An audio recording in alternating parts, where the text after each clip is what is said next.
Matin. Et voici le zapping politique européen. Bonjour Dimitri Vernet. Bonjour à tous. Sollicité par François Bayrou sur un des défis majeurs pour notre avenir, j'ai décidé de répondre positivement. Je ne suis pas une spécialiste de ces sujets. Elisabeth Borne, nouvelle ministre de l'Éducation nationale, assumant ne pas être une spécialiste de ces sujets. C'est un aveu qui risque de la suivre longtemps. Hier encore, elle a été obligée de s'en justifier sur France Inter avec plus ou moins d'habileté. Vous savez, quand je dis que je ne suis pas une spécialiste, je ne veux pas dire que je ne connais pas les dossiers de l'éducation nationale, de l'enseignement supérieur et de la recherche, que j'ai pu voir à la fois comme ministre puis comme première ministre. Je veux dire que je n'ai pas l'expertise, la connaissance des professeurs et des chefs d'établissement, et donc que je suis à leur écoute et que je pense que c'est important de leur faire confiance. Oui, bon, en gros, ça veut dire exactement la même Absolument. chose. Elisabeth Borne n'est pas une spécialiste et je peux vous dire que ça s'entend. Alors que l'école va mal, voici un de ses gros chantiers. Donc je pense que cette éducation à la vie affective, relationnelle et à la sexualité, elle est absolument indispensable dans ce contexte-là. Lire, écrire, laissez tomber les enfants, apprenez la sexualité.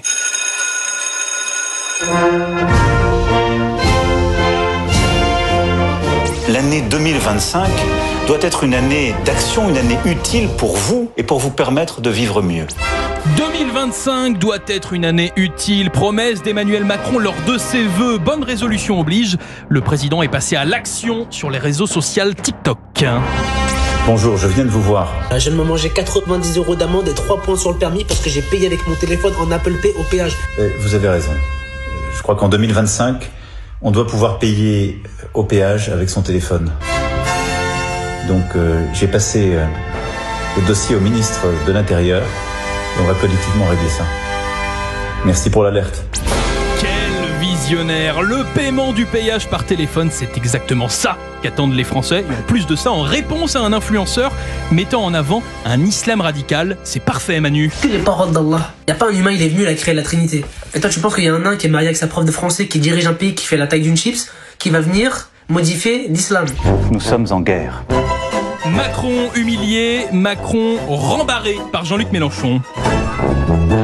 Moi, je vous ai dit, notre objectif est d'obtenir la destitution du chef de l'État. Le leader insoumis était à Villeneuve-Saint-Georges hier au meeting de Louis Boyard, le député LFI, se présentant aux élections municipales anticipées de la ville. Tous ces petits bourgeois de CNews qui n'ont jamais mis le pied dans une ville populaire, ils cherchent à raconter une histoire. Ils cherchent à inventer un grand remplacement. Ils cherchent à inventer un communautarisme. Sauf que ça n'existe pas. Parce que nous, on y vit, donc on le sait.